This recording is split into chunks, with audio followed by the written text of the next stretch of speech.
Welcome to business मॉकर। मेरा नाम अभिषेक है और आज की सबसे पहली बिजनेस न्यूज है डॉक्टर रेड्डीज की। डॉक्टर रेड्डीज ने एक कमाल का मूव खेला है। जी हाँ, क्योंकि शायद अब ये डिस्ट्रीब्यूटर बन सकता है। न्यूज ये है कि डॉक्टर रेड्डीज ने ऑस्ट्रेलिया की इम्यूटेप कंपनी के साथ एक एक्सक्लूसिव लाइसेंसिंग डील साइन की है और इस डील के तहत डॉक्टर रेड्डीज को $20 मिलियन अपफ्रंट मिलेगा और फ्यूचर में जब भी माइलस्टोन कंप्लीट कर लेगा डॉक्टर रेड्डीज, उसको $349.5 मिलियन तक पैसे मिल सकते हैं। साथ ही साथ सेल्स पे इनको डबल डिजिट की रॉयल्टी भी मिलेगी। कैसी सेल्स? जो मैंने अभी आपको ऊपर बताया। बेसिकली डॉक्टर रेड्डीज अब इम्यूटेप की cancer drug eftilagimod alpha को दुनिया के कई रीजन्स में डिस्ट्रीब्यूट करेगी except North America, Europe, Japan और ग्रेटर चाइना। अगली बिजनेस न्यूज है टोरेंट पावर की और ये न्यूज से हमें ये भी पता चल रहा है कि इंडिया का जो एनर्जी सेक्टर है उसके अंदर एक अलग ही मूव हमें देखने को मिल रही है, स्पेशली जो क्लीन एनर्जी का सेक्टर है। क्योंकि ये जो टोरेंट पावर है इसने एक डील साइन की है जिसके अकॉर्डिंग जापान की जीरा कंपनी इसको एलएनजी सप्लाई करेगी और ये जो डील है वो 10 साल की है। मतलब कि जीरा कंपनी टोरेंट पावर को एलएनजी सप्लाई करेगी 10 साल तक। और अगर हम रिपोर्ट्स की माने तो 2027 से 0.27 मिलियन मेट्रिक टन पर एनम की गैस मिलेगी, यानी कि 0.27 MMTPA। और ये गैस टोरेंट की 2730 मेगावाट पावर प्लांट और सिटी गैस नेटवर्क को काफी ज्यादा बूस्ट करेगी, स्पेशली पीक आवर्स के अंदर। साथ ही साथ ये जो स्टेप है वो क्लीन एनर्जी और सस्ती एलएनजी सप्लाई को सिक्योर करने की डायरेक्शन में एक बड़ा कदम बताया जा रहा है और इससे आगे के लिए भी काफी सारे रास्ते खुल सकते हैं। अगली बिजनेस न्यूज है इंडिगो की और आपको पता है इंडिगो ने क्या गेम खेला है। और ये न्यूज में मैं आगे जाऊं इससे पहले आप मुझे इंडिया के एविएशन मिनिस्टर का नाम कमेंट सेक्शन में लिख के बताओ। अब न्यूज ये है कि एविएशन मिनिस्टर का कहना है कि 1 दिसंबर को जब मीटिंग हुई थी तो इंडिगो की तरफ से कोई भी रेड फ्लैग नहीं दिया गया था।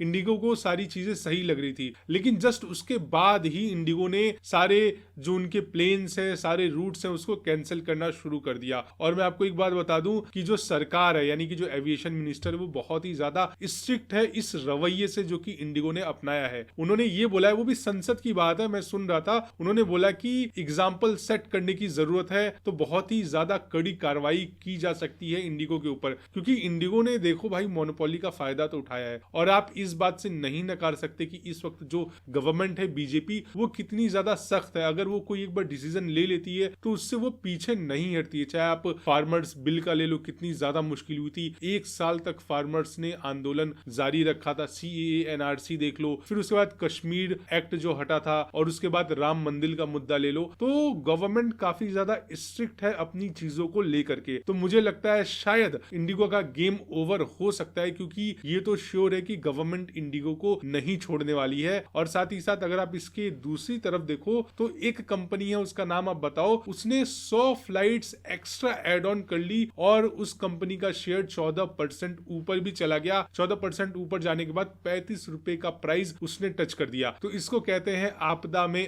अवसर। तो उस कंपनी ने काफी अच्छा आपदा में अवसर उठाया और कंपनी का नाम है स्पाइस जेट। तो हो सकता है शायद अगर ये 38 रुपीज के ऊपर जाए तो अगला टारगेट 41 या 44 का हो सकता है, ऐसा कहना है कई सारी न्यूज एजेंसीज का, कई सारे ब्रोकर्स का। बट ये सिर्फ आपके नॉलेज के लिए था कि मार्केट में ऐसी भी चीजें चल रही हैं, ब्रोकर्स ने ऐसे भी रिपोर्ट निकाले हैं। तो अगर आपको बाई या सेल करना है तो अपने फाइनेंशियल एडवाइजर की एडवाइस लेकर के ही करें, क्योंकि ये नॉलेज सिर्फ इसलिए दिया है ताकि आपको पता रहे कि मार्केट किस डायरेक्शन में जा रहा है। क्योंकि अगर इंडिगो को लॉस होता है, इंडिगो के ऊपर हैवी रिस्ट्रिक्शंस लगाए जाते हैं, तो उसके कॉम्पिटिटर्स को तो फायदा होना ही होना है। अगली बिजनेस न्यूज है डिफेंस सेक्टर से रिलेटेड और डिफेंस सेक्टर में एक काफी अच्छी डेवलपमेंट हुई है। जी हाँ, मैं बात कर रहा हूँ टाटा एडवांस सिस्टम्स की। टाटा एडवांस सिस्टम्स और लॉकहीड मार्टिन ये दोनों मिलकर के बेंगलुरु में एक नया MRO फैसिलिटी बनाने जा रहे हैं जो C-130J सुपर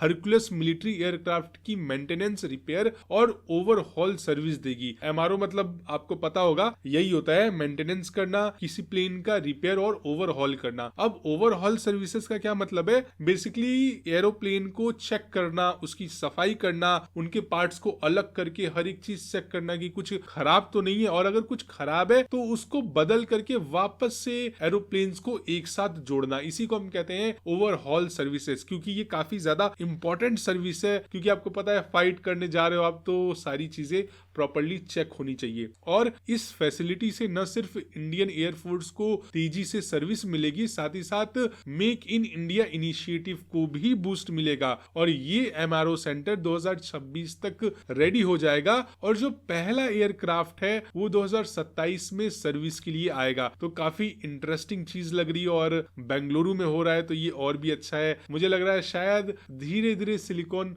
सिटी जो यूएस का है उस तरीके से बेंगलुरु उभर के आ सकता है। अगली बिजनेस न्यूज है बायोकॉन की। बायोकॉन ने एक जबरदस्त रीस्ट्रक्चरिंग प्लान का अनाउंसमेंट किया है, क्योंकि कंपनी अपनी बायोलॉजिक्स आर्म बायोकॉन बायोलॉजिक्स को पूरी तरीके से मर्ज कर रही है 5.5 बिलियन डॉलर की वैल्यूएशन पर। और इस मर्जर के बाद बायोकॉन बायोलॉजिक्स एक 100% सब्सिडरी बन जाएगी, ऑपरेशंस स्ट्रीमलाइन होंगे और मैनेजमेंट का कंट्रोल और ज्यादा स्ट्रांग होगा। साथ ही साथ मैं आपको एक चीज और बता दूं कि इस डील में शेयर स्वैप, कैश पे आउट और नया फंड रेज भी शामिल है, तो उस वजह से इन्वेस्टर्स और शेयर प्राइसेस दोनों पे काफी इंपैक्ट पड़ेगा। अगली बिजनेस न्यूज है जियो की। जियो के आईपीओ की तैयारी चल रही है, और इस वजह से टेलीकॉम सेक्टर के अंदर एक नई उम्मीद जगी है, क्योंकि जेएम फाइनेंशियल की बात अगर हम करें तो इसके हिसाब से जियो के आईपीओ से पूरे के पूरे इंडस्ट्री में ARPU यानी कि एवरेज रेवेन्यू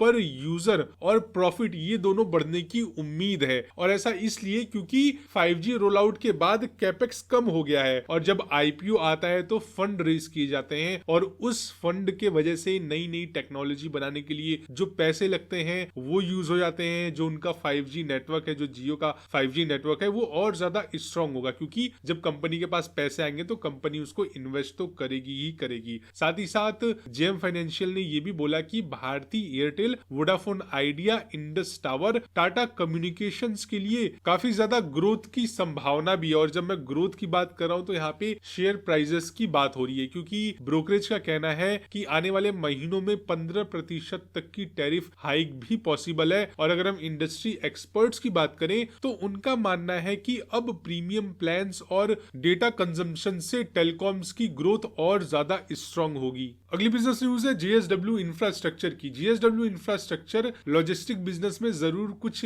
बड़ा करने की सोच रहा है, क्योंकि अभी अभी JSW इंफ्रास्ट्रक्चर ने अपनी 3 रेल लॉजिस्टिक फर्म्स को 1212 करोड़ रुपीस में अक्वायर कर लिया है, जिससे अब JSW को इंडियन रेलवेज के GPWIS और LSFTO स्कीम्स का डायरेक्ट बेनिफिट मिलेगा। अब ये GPWIS क्या है, शॉर्ट में बताता हूँ। इसका मतलब है general purpose wagon investment scheme. इस स्कीम के अंदर क्या है कि कंपनीज जैसे कि JSW इंफ्रास्ट्रक्चर डायरेक्ट वैगन्स में इन्वेस्ट कर सकती है, मतलब कि वो किसी कंपनी को पैसे दे सकती है वैगन्स बनाने के लिए। पहले क्या होता था कि वैगन्स को रेलवे से ही लेना पड़ता था, ये मजबूरी होती थी, बट अब कंपनीज फ्री हैं वैगन्स के लिए, किसी से भी बनवाओ, जैसा मन वैसा डिजाइन बनवाओ। दूसरा LSFTO की बात हुई थी, इसका मतलब है liberalised special freight train operator. इसमें क्या है कि आप अपने मर्जी के हिसाब से ट्रेन्स को चलवा सकते हो, बट वो ट्रेन्स किसी फिक्स्ड रूट पे ही रहेंगी, जिसमें अक्सर स्टील, सीमेंट या इस तरीके की चीजें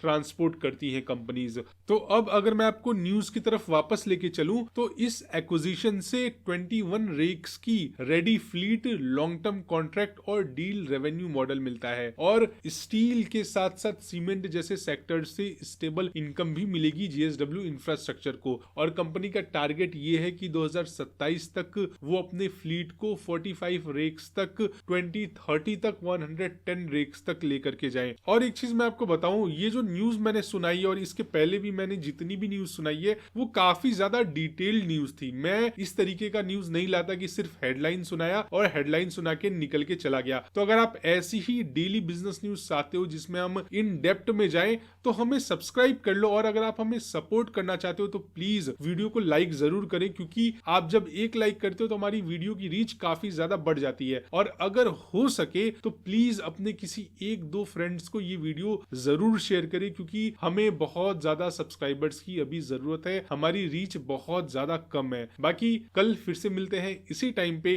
तब तक के लिए आप अपना और अपनी फैमिली का ख्याल रखिएगा। Bye bye, take care, Vande Mataram.